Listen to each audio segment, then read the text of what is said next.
दुलाराय बर' फरायसा आफादा देग्लाय बोसोरनि मेट्रिकआव जिल्लानि सिङाव साबसिन रिजाल्ट खालामनाय फरायसा फरायसुलिखौ टप 10 सायख'नानै बिथांमोना बरायदों आरो हायार सेकेन्डारि आर्ट्सआव जायफोरा साबसिन रिजाल्ट खालामबाय टप 3 बिथांमोना बेखौ बरायनाय दिनै हाबाफारि बे बरनगाव हाई स्कुलनि लांगोनायाव आङो गिबियावनो जायफोर बे मासिखौ आवग्रिनो हादों जिल्लानि सिङाव गोसो गोरबोनिफ्राय दुलाराय बर' फरायसा आफादनि जानानै आं बरायबाय। बेजों लोगोसे नैबे बाथ्राखौबो जोङो नोजोर बोनांगोन जे माखासे फरायसा फरायसुलिफ्रा मेट्रिक आनजादनि गिबि थाखोआव नैथि थाखोआव थामथि थाखोआव उथ्रिसार जादों, नाथाय माखासेया फेल जादों। जायफोरा फेल जादों बिथांमोननि जिउखौ बा बिथांमोननि फरायनायखौ आरो केरियारखौ दाफामफिननो थाखाय जोंनि गार्जेन फोरोंगिरि आरो फरायसा आफादनि मावथि आनसलिक इउनिटनि बयबो जोङो लोगो नांनानै फरायसा फरायसुलि बिथांमोनखौ मटिभेट खालामनानै जाहाथे खुनु कारनाव बिथांमोननि फरायनाया आस'खान्दा जाया, ड्रप आउट जाया, बे बिथिंखौ जोङो नोजोर बोनांगोन। खारन सोलोंथाइ गैयाब्ला हारि मोनसेया मालाबाबो गेरेमसा जाया आरो बड'फाया जि मोनसे आदर्श जि मोनसे लामा होलांदों जे गेरेमसा माहारि दानायनि बाथ्रा आरो बर' हारिनि गेरेमसा हारि दानायनि मिजिं आरो थांखिया अब्लासो जाफुंगोन जे बर'नि साफ्रोमबो लाइमोन फरायसा फरायसुलिया गोग्गो आरो गुन गोनां आरो मोजां सोलोंथाइ मोनगोन। दा बेखायनो बर' मिडियामनि जि फरायसा फरायसुलि आरो बर' मिडियामनि जि सोलोंथाइखौ लानानै दुलाराय बर' फरायसा आफादा जेब्लाबो मैखोमै खामानि मावबोदों आरो जों फैबाय थानाय समाव जोङो डाबल स्पिडआव जाहाथे साफ्रोमबो स्टुडेन्टखौ जोङो मोजाङै जोथोन लानो हायो आरो गोरिब गुन्द्रा मिडिल क्लास फेमिलिनि जायफोर फरायसा फरायसुलि दङ बिथांमोना दिनै गोबां मिजिं आरो गोबां आसा लानानै गावनि फरायनायखौ लाखिबाय थादों बा मोजाङै सोलोंथाइ लादों, नाथाय माब्लाबा गोबां माखासे आंखालनि थाखाय गोबां थासारिनि थाखाय बिथांमोना नांगौबायदि बे रिजाल्टफोरखौ खालामनो हायाखै। दा बेखायनो जोङो गासैबो बिथिङाव मोजाङै माइन्युटलि नायनानै बर' हारिनि इयुन भबिष्यतखौ दानांगौब्ला जोङो बै बिथिंखौ जोङो गोब्राबै आरो खोब माने ग्राउन्ड लेभेलाव थांनानै नायनानै हाबा मावनांगोन। आं बेखिनिखौनो फोरमायबाय। गोजोन्थों। जोंनि जेंनाया दाबो फोस्रांजायाखै। गासैबो मिडियामानो जेंना दङ। दिनै असमिया आसामनि स्टेट अफिसियेल लेंगुवेज आरो लोगोसे बिथांनिया मोननि मिडियामाबो दिनै आसाम नाङै गुबुन गुबुन हारि हारिसाफ्राबो फरायो। आसामाव जेसेबां हारि दङ बे हारिफ्रा असमिया बिजोङाव फरायो, सरकारि स्कुल, प्राइभेट स्कुल बा भेन्सार स्कुल जेराव गैया मानो। बेंगलि मिडियाम दं बेंगलाव, बिथांमोननियावबो प्रब्लेम दङ। बर' मिडियामनियावबो दिनै माखासे जेंनाफ्रा जोबाखै। नांगौबायदि जोंनो टिचार्स नांगौ, graduate teacher, post graduate teacher बा एलपि आरो एमइ एलिमेन्टारि लेभेलनि टिचार एपइन्टमेन्टनि जि जेंना बा साफिसियेन्ट टिचार थिसननांगौनि जि थासारि, बेयाव रिटायार्ड जानाय माने डेट भेकेन्सि बे रेगुलारलि ओंखारबाय थायो आरो बेनिखौ टाइम टेबोल नायनानै थिसननांगौनि मोनसे बिथिं। इनफ्रास्ट्राक्चार जिखिनि नांगौ बे दाबो साफिसियेन्ट जायाखै। जथेस्थ' बानायनाय जाबाय, खिन्थु थेवबो जोंनो नांबावगौ आरो बे बिथिंखौ नोजोर होनानै जोंनि जि टाइमलि टेक्सट बुकनि मोननांगौनि जि बिथिं बा फोरोंगिरि एपइन्टमेन्ट होनांगौ, बेयो बर' मिडियामनिल' जेंना नङा, गुबुन मिडियामावबो दङ। खिन्थु बर' मिडियामाव जिहेथु बर' फरायसा फरायसुलियाल' फरायो, जायगा जायगा जों आदिबासि सावथाल फरायसा फरायसुलिफोरखौ बर' मिडियामाव फरायनानै मोजां रिजाल्ट खालामनायबो जों नुदों। नाथाय मेक्सिमाम बर' मिडियामनि फरायसा फरायसुलिया बर' सुबुङानो। दा बेखायनो जोंनि मिडियामखौ फोथांना लाखिनांगौनि थाखाय जिफोर बेसिक जेंना दङ, टेक्सट बुकनि जेंना, टिचार एपइन्टमेन्टनि जेंना, इनफ्रास्ट्राक्चारनि जेंना,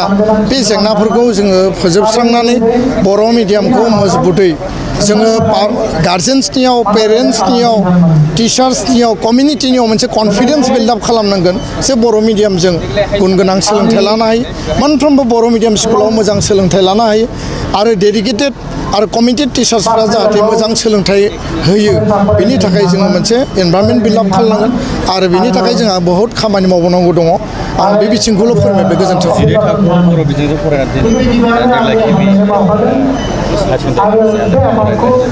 क्लास 12आव गिबि खेबनि थाखाय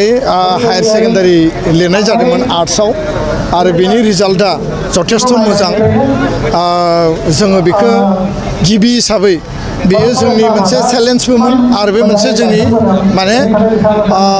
एक्सपेरिमेन्टेल बेसिस आरो बेयाव जोङो जाफुंसारनायबो जोङो नुनो मोन्दों दा लासै लासैनो जोङो मोनसे समाव जोङो साइन्सआव आरो कमार्सआवबो जोङो बेखौ इमप्लिमेन्ट खालामनांगोन आरो इमप्लिमेन्ट खालामनानै थांनायनि सिगां साइन्सआव मा चेलेन्जेसफोर दङ बा कमार्सआव मा चेलेन्जेसफोर दङ बेखौबो जोङो फेक्ट फाइन्डिं खालामनांगोन दा जायफोर फरायसा फरायसुलिया हायार सेकेन्डारि आर्ट्सआव आनजाद लिरबाय बिथांमोना फार्स्ट इयार सेकेन्ड इयार फरायबाय गोबां स्कुलाव बर' मिडियामनि पोस्ट ग्रेजुएट टिचार माने टिचार्स बिथांमोना मोनाखै आरो टिचार्स गैयाबासिनो बिथांमोना गावनो फरायनानै आनजाद होनांदों आरो दिनै बेयाव नुबाय जे 86% उदालगुरि जिल्लानिफ्राय सासे फरायसुलिया माने बे पार्सेन्टेजखौ मोननो हादों बे थारैनो बाख्नायथाव दा बेखायनो टिचार्सनि जि लेकिंस फोरोंगिरि गैयाब्ला टिचिं लार्निं जानाय नङा टिचिं लार्निं जायाब्ला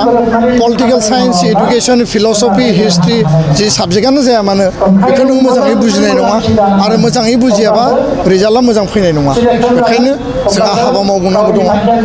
आसाम सरकार बिटिसि सरकार बयहाबो डिउटि आरो रेसपन्सिबिलिटि दङ बिथांमोना बिनि खामानिखौ मावनांगौ गोजोन्थों उदालगुरि जिल्ला दुलाराय बर' फरायसा आफादा दिनै जिल्लानि मादाव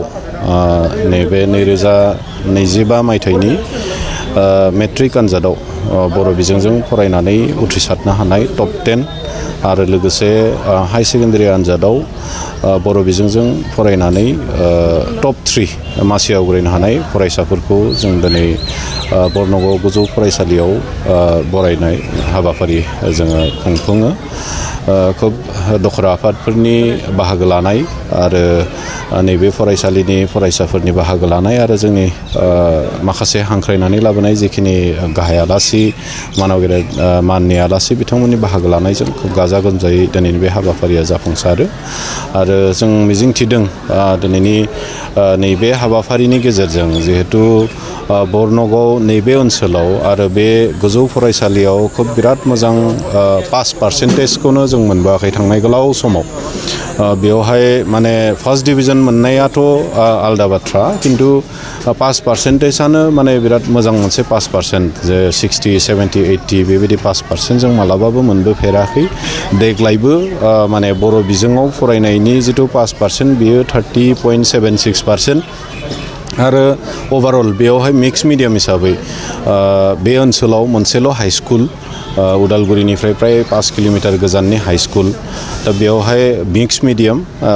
गासै ओभारअल जुदि नायोब्ला 34%ल' पास पार्सेन्ट दा बेफोर गासै दिगखौ नायनानै जोङो जिल्ला आफाद आरो दखरा आफादजों सावरायलायनानै दिनैनि बेवहाय बे हाबाफारिखौ लादों आरो बे दिनैनि बे हाबाफारिनि गेजेरजों जोङो बेखौनो मिजिंथिदों नैबे ओनसोलाव फरायनायनि मोनसे परिबेसा फैगोन आरो जोङो दिनैनि बे हाबाफारिनि गेजेरजों बिथांमोननो जोङो मोनसे मा होनगोन उइटनेस खालामनायनि मोनसे खाबुखौ होबाय बिथांमोननो जों खोन्थाबाय जे उदालगुरि जिल्लायाव बा अल ओभार आसामाव बर' बिजोङाव फरायनानैबो जे माने नों 93% माने नों लानो हायो उदालगुरि जिल्लानि गेजेराव देग्लाय माने मिरुनि जिथु टप 10 सायख'नाय बेयावहाय देग्लाय जों मासि लानो हायाखिसै बे जोंनि थाखाय खोब दुखुनांथाव बाथ्रा खिन्थु थेवबो बिनिबो गेजेरावबो जे 86% जे बर' बिजोंजों फरायनानै लानो हायो बे बाथ्राफोरखौ दिनै नैबे ओनसोलनि बर' फरायसाफोरनि गार्जेनफोरनो जों दिनै माने फोरमायबाय दा बिनि गेजेरजों एसे मोजां फिथाइखौ फैबाय थानाय समाव जों आसा खालामदों दा दिनै जोङो गासै माने मेट्रिक आरो हाई सेकेन्डारियाव बर' बिजोंनिफ्राय टप 10 आरो टप 3 खौ जों बरायबाय मेट्रिक आनजादावहाय देग्लाय बोसोराव जोंहा गासै 2369 फरायसाफ्रा मेट्रिक आनजादखौ होदोंमोन उदालगुरि जिल्लानि सिङावहाय बर' बिजोंनिफ्राय बिनिनो 302 साया फार्स्ट डिभिजन पास खालामदों 903 साया सेकेन्ड डिभिजन आरो 300आ थार्ड डिभिजन जों ओभारअल पार्सेन्टेज हिसाबै बर' बिजोंनिफ्राय फरायनानै मेट्रिक पास जानायनि जौखोन्दोखौ जों दिहुनबाय 62.30 62.30 माने जौखोन्दोआ दिनै बर' बिजोंनिफ्राय पास खालामनो हादों जोंनि थाखाय बिराद गोग्गाथावना बे बाथ्रा नङा आरो थांनाय बोसोरावबो जों नुबाय बर' बिजोंनि जितु जोंनि उदालगुरिनि पास पार्सेन्टेजआ खोब गाज्रि बयनिख्रुइ लास्टआवमोन देग्लाय एसे माने दावखोदोंबाबो बे खोब प्रशंसनीय नङा आरो बेराफारसेथिं जोंनि जितु गुन उत्सबनि रिजाल्ट बेबो खोब माने मोजां नङा दा बेफोर गासैनि लुप हल्सफोरखौ जों जिल्ला आफाद आरो माने सोलोंथाइ बिफान जों जयै नायनाय जादों मिरु दुलाराय बर' फरायसा आफादनोबो जोंनि रिपर्टफोरखौ हरबाय थानाय जादों दा बेफोर गासैनि बहा मा थालांदों बे गासैखौबो जोङो निस्सय नायनांगौ दङ फोसाबनांगौ दङ आरो बेखौ लानानै जिल्ला आफादा दिनै खामानि मावनो जों आवगायदों आरो बेयावहाय जों फोथायदों फैबाय थानाय समाव